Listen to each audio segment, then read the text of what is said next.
Theoretically speaking, which countries on Earth would be the most screwed if you were to remove their capital city? Most countries' capitals tend to be their biggest, richest, and most influential cities. This isn't always the case, however.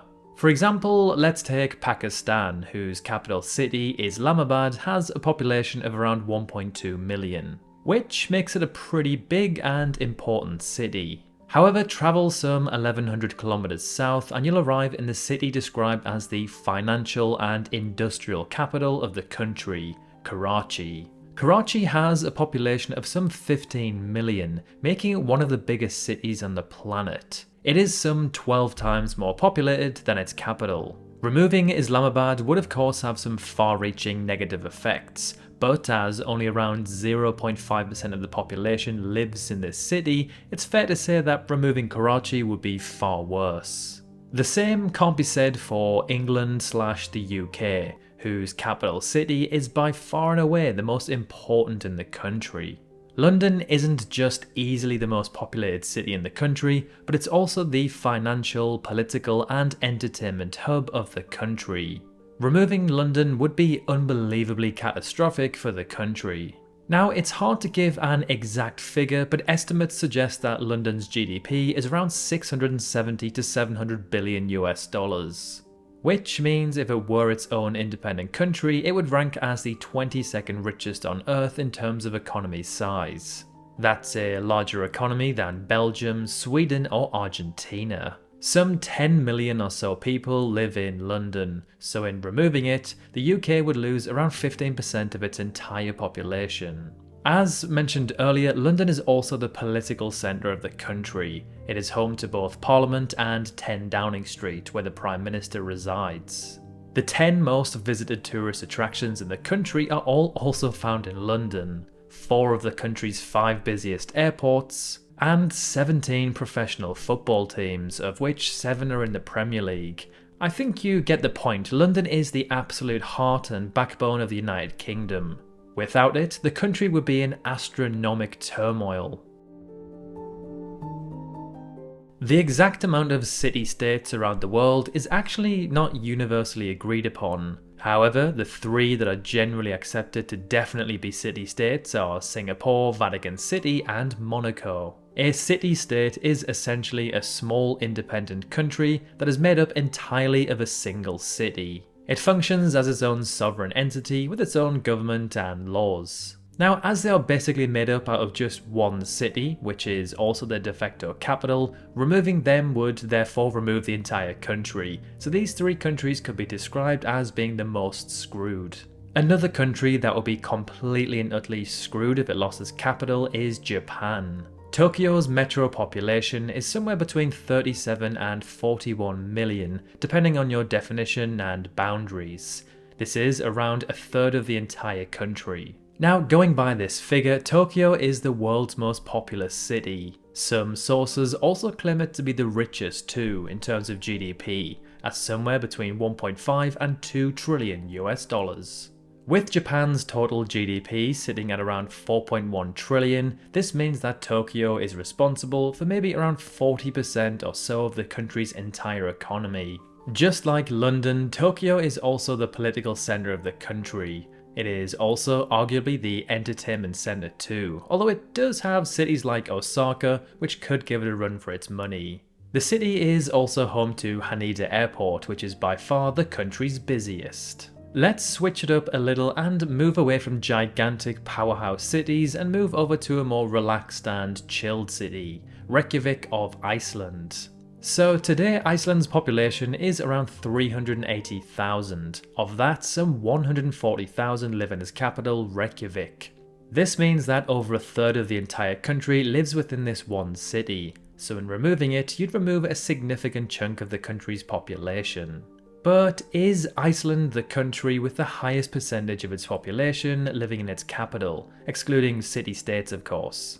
Well, no, not even close. You have the likes of Kuwait, where some 70% of the country lives in its capital, Kuwait City. Some 67% of the Bahamas lives in its capital, Nassau, and just over half of Tuvalu lives in its capital, Funafuti. Alright, let's travel back to East Asia, where we'll find another country that will be completely screwed without its capital, South Korea. So at just under 52 million, South Korea is the 29th most populated country on Earth. Of that 52 million, around half live in the metropolitan region of its capital, Seoul. By this measurement, this makes Seoul the 4th most populated city on the planet. It is also one of the most densely populated too, with some 16,000 people per kilometre squared. It is an absolute concrete jungle. Just like London, Seoul is the entertainment and financial hub of the country. Without it, the country would collapse. Now, the South Korean government knows this, hence why they are in the long-winded process of moving parts of their capital from Seoul to Sejong City further south. In order to relieve congestion, encourage investment in other regions, as well as move further away from its arch-nemesis North Korea, the South Korean government in 2002 proposed to move sections of its government away from Seoul. Some governmental agencies have already moved there, with more planned over the coming decades. However, Sejong City is not going to replace Seoul. Seoul will still remain the country's official capital. Another country that will be screwed without its capital is Greece. Athens is the political, economic, and cultural heart of the country. Now, losing Athens wouldn't just be catastrophic to Greece, but also to humanity as well. The city is crucial for its ancient history, and it was also the birthplace of modern democracy, so losing the city and its historical importance would be detrimental for humans. History and culture aside, Athens is responsible for roughly a third of the country's entire GDP, as well as around a third of the country's entire population. A country with a very similar situation to that of Greece and Athens is Italy and Rome. Now, although Rome isn't as significant in terms of GDP and population as Athens is to Greece, Rome is home to many incredible and important historic sites such as the Colosseum, the Trevi Fountains, and the Pantheon, some of the most iconic monuments on the planet. Actually, now that I think about it, losing Rome would be more disastrous than what I first thought, for a potentially rather bizarre reason. If we were to somehow make Rome and everything in it disappear, we could then potentially lose an entire country too, as the entire country of Vatican City is found completely within Rome. This would also mean we'd lose the headquarters of a religion, followed by some 1.3 billion people. Now, with South Africa being rather greedy, it doesn't have just one or even two capital cities, but three. So in this imaginary theoretical scenario, South Africa would lose all three of them. That is Cape Town, Pretoria, and Bloemfontein.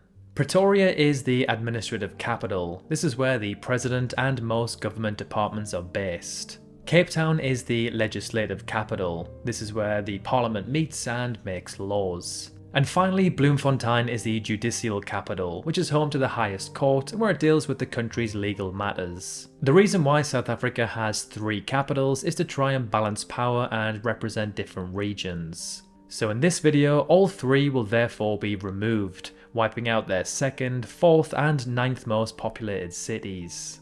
Now, the country wouldn't take as big of a hit as, say, the UK with losing London, as its most populated city, Johannesburg, would survive, as it's not the capital.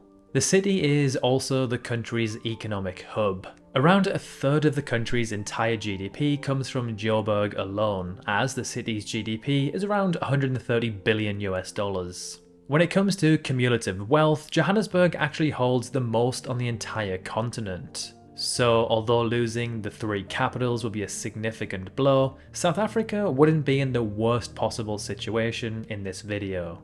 France and Paris tell an almost identical story to that of the UK and London. Paris is the financial, entertainment, political, population, and tourist hub of the country. It is also home to the country's two busiest airports. What makes this situation perhaps even worse than the UK's is that Paris often ranks as the most visited city on the planet. It is also home to two of the most visited tourist attractions on Earth, the Eiffel Tower and the Louvre Museum. The GDP of Paris is said to be upwards of $1 trillion, which is nearly a third of the country's entire GDP. $1 trillion would rank Paris as the 20th largest economy if it were its own country. That's a higher GDP than Switzerland or Poland. In terms of global cities, Paris is classed as an Alpha Plus city, the second highest classification possible. Only 2 cities on Earth are currently classified as Alpha Plus Plus, being New York City and London. And with New York City not being a capital, this could argue the case that London is the most important capital on Earth, and that the UK would be the country who will be the most screwed without their capital. So as mentioned earlier in the video, pretty much every country would be screwed without their capital, some more than others. If you can think of any others, feel free to drop them in the comments below. Like and subscribe for more content like this, and as always, thanks for watching.